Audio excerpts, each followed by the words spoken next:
Good morning, Girl Pursuit Girl Gang. This is Amber Vargas, and I am the founder and owner of Girl Pursuit. Today, we are going to talk about, on episode 9, the power pause. The power pause between a career and staying at home and then getting back into the game, or however you want to call it. The Power Pause is a book that I have been reading, and it is by Nia Rush. And she coined the term and wrote this amazing book about not losing your identity.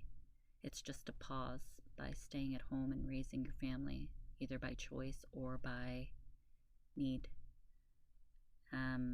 This really resonated with me because 5 years ago, I pulled the plug when it was COVID and haven't been back since into the corporate world. Now, if you've been listening to my prior episodes, I've definitely mentioned this before. I was a senior accountant for a global company. I hold a master's degree in business. I pride myself in the education and the expertise I have. A lot of that is something that we as humans definitely look at and identify ourselves with, that is our worth. Identifying our career as being something that we are as a whole being. Like outside of being an accountant, I didn't know what else I was. And just starting to read this book, I'm only on page 25. I'm not a really good reader. My son is an amazing Advent reader. I'm kind of jealous of how he just picks up a book and just, dives in and just melts into the book and how it can consume. Maybe I'm just a little squirrel like that, and maybe some ADHD where I can't really focus too much time, or it's like the anxiety that doesn't really let me delve into it too long. So it resonated so deeply with me, the whole power pause and the concept of it, and I cannot wait to finish the book because it definitely hooked me into it. So kudos to you, Nia Rush, and how you came up with this book and your whole brand mission of Motherhood Untitled. It's amazing. I wanted to just dive into the part of just the whole stay-at-home mom struggle, that whole term, the coining of the term. Hey, I'm just a stay-at-home mom. Now, with lived experiences, I can only obviously talk about my perspective and how it made me feel. Lots of times meeting moms in that stage of life when I was first getting ready to find some kind of community, some kind of village, when I first became a stay-at-home mom, with my son being just shy of 2 years old. I didn't know where to look. At first it was like great and it was wonderful, and I had a routine set for him. It was cool to do all that, and then shortly after I found myself kind of feeling isolated, feeling unworthy, feeling like, what else do I do besides this? Because this is wonderful. This is great. I love it. I'm so fortunate and so glad that I'm able to give my one-on-one attention to my child and teach him all the things that I know and we're learning together because he's my first. And that struggle of the dismissive way of how people perceived me, and or how I felt people perceived me, because it's all mental, right? No one really cares in that regard of like, hey, this is just a stay-at-home mom, but I felt it. I definitely felt like I needed to say, oh, I have an MBA and I was a senior accountant and I did so-and-so, and it's like that was tied to my worth. So strange, so insane how our careers become our identity, almost like there's nothing else to talk about. Or let's talk about the first thing, Like the first question I usually ask, and I am catching myself doing that a lot, even now, 5 years down the line of when I first meet someone. It's like, hey, so what do you do? Like, what do you do for work? That's what it definitely, insinuates towards. Like, how is that tied to someone's identity? And it's so interesting. Maybe I'm trying to find commonalities to talk about. Maybe I'm looking for some kind of enrichment, some kind of validation that, hey, you're worth it, that motherhood itself wasn't enough. And how sad is that when you think about it? I'm definitely thinking about it now, even more so than before. And it's like, I didn't know. It's like a mental battle, like, knowing that, like, intellectually, that motherhood is in itself is so valuable. But just the constant comparison of, like, who I used to be and who others are, and do I meet at the same spot? Like, I'm intellectually there as well. I'm also this mother that is also mothering her children, and just the whole staying at home and raising a child isn't just staying. It's not just, and it's not staying.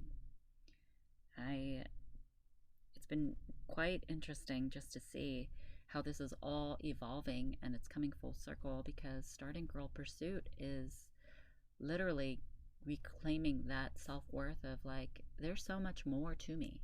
I'm so multifaceted. I have so many layers to myself. I am an amazing mother. I am an amazing wife at times.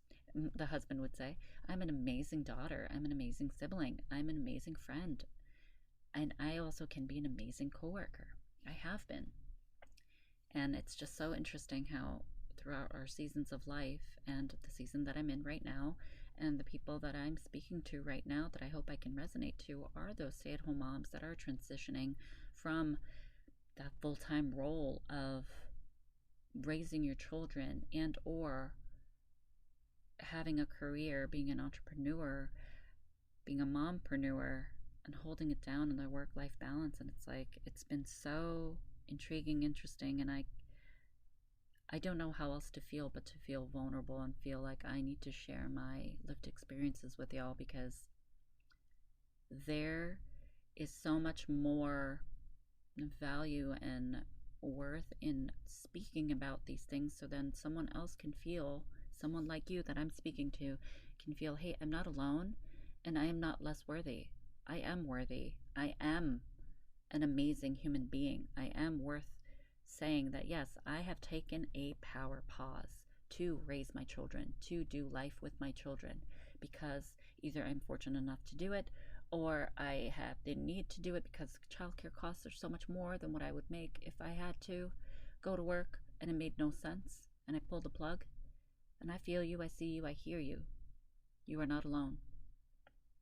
And I'm in that interesting phase of, today's my 6th day of dropping my daughter off to preschool. She is now 4 years old, and she goes part-time, but I have those few hours in a day throughout the week that are quote-unquote mine, and I feel guilty.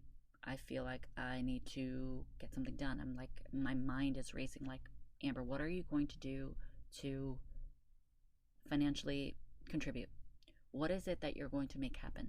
And maybe that's just how my brain is engineered to roll, and I'm trying. I know I also need to give myself grace in letting it flow the way it needs to flow, because sometimes when you are high anxiety and you're trying to get something done, and then everything just kind of messes up because you're just trying to get something done, because that's just to feel fulfilled in some way, and you're rushing through it. And I need to sit with it. So right now I'm actually doing this podcast, and I'm hoping that this is fulfillment in not necessarily the monetary value, but the value of speaking and connecting with someone and making a difference. And my brand, Girl Pursuit, is all about that. Besides the product-based business, besides this, podcasting, besides having spotlights on the social medias that I do, I know I want to make a difference. And it makes me feel wholesome in some regard. So I just, having this platform and having this business and rolling with the times and having a mission to relay to my daughter that, she doesn't have to measure herself by her worth of a job title. Like, how insane is that to talk about that, like, hey, daughter, when you grow older, just because you have a position that says you're X, Y, and Z doesn't define you. It's so hard to actually say it, but actually do it too, right? To practice it and model it. I need to learn more of that. I'm going through it. It's not hard. It's not easy, but it's also not hard when I think about it. Like, I need to know my worth and manifest that in my brain and say, I am worthy. This is something that is of value. Yes, there is no financial contribution coming in, but there is value to this. There is value to me being in this stage of life, in this season of life. And it is okay, and it's just a season, if you choose it to be, right? And the Power of Pause has taught me that something career never could do was bring so much more awareness to my being, my self-worth. I know being a senior accountant, it wasn't something like how I needed to sit with my grief, sit with my trauma, sit with my inner child, and sit with that and feel. I am forever grateful for this season in life that has brought me to this point to sit with it. And instead of get over it, go through it. Right? So, my worth isn't what I produce. It's in who I am. And I hope that you know that it's in who you are. And the honest truth is that, I'm still figuring it out. Some days I believe so much in myself, and some days I'm like, what is happening? I need to output more. There needs to be something more of value of me, but it will come, and it has been coming, and I am doing. And it's not about stopping, it's about redirecting the power inward. The power inward in me. And maybe that's the most gangsta thing a woman can do. That in a world that only values her output. You feel me? Yeah. That daily work of building self-worth inside takes grit. Admitting that I'm struggling and just being a mom.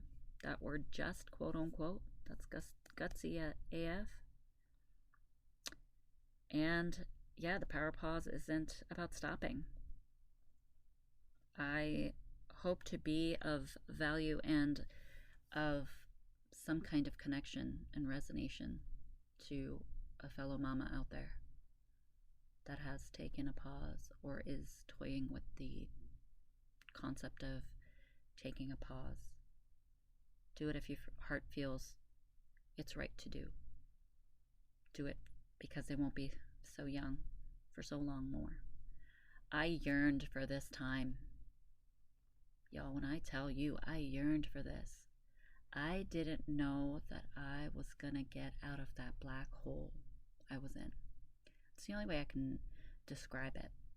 Like I was in a black hole, doing the same thing over and over and over on repetition. It was just like, I didn't know what else to do. And it's like the four walls. I felt like I was in jail, but I really wasn't in jail. I was in jail in my mind. And it really messes with you. This chemical imbalance that happens after having children and sleep deprivation and breastfeeding and being a shorthand cook and the organizer, the person that is the cleaner, that's the manager, that's the leader, that's the calming of insane meltdowns, the validator, the compromiser, the reinforcer, the enforcer, all these terms that have been given to me, all these jobs that have been given to me, these titles that I didn't effing want when I became a mom, but I had to do them. Yeah, because that's my job. I would tell my children, I still do till this day, is like safety, keeping my children safe. And I say, it's my job to keep you safe. It's my job to provide food for you. It's my job to do this. It's your job to eat it, right? Like, not forcing and trying that whole authoritative parenting where it's like I hold my boundary, like this is my job to do. My job is to keep you safe. My job is to feed you, and it's your job. My job is to serve you food, and it's your job to eat it. And it's interesting how, again, all of this is coming back full circle, and how Girl Pursuit is my part of journeying back to myself, back to who I am, and getting back into it. And it's been amazing thus far, and I cannot wait to keep this journey on going with myself and with my girl gang that is listening, that is supporting, that it resonates with, that I connect with. And I really appreciate y'all. And yeah, this ongoing work of separating our self-worth from our achievements is something that's just going to keep happening. It has to be on a daily, ongoing basis. And I hope y'all understand this. I hope y'all can also practice this as I will on my end. And with that, I want to end this episode and wish y'all a great day. Take care, Girl Gang.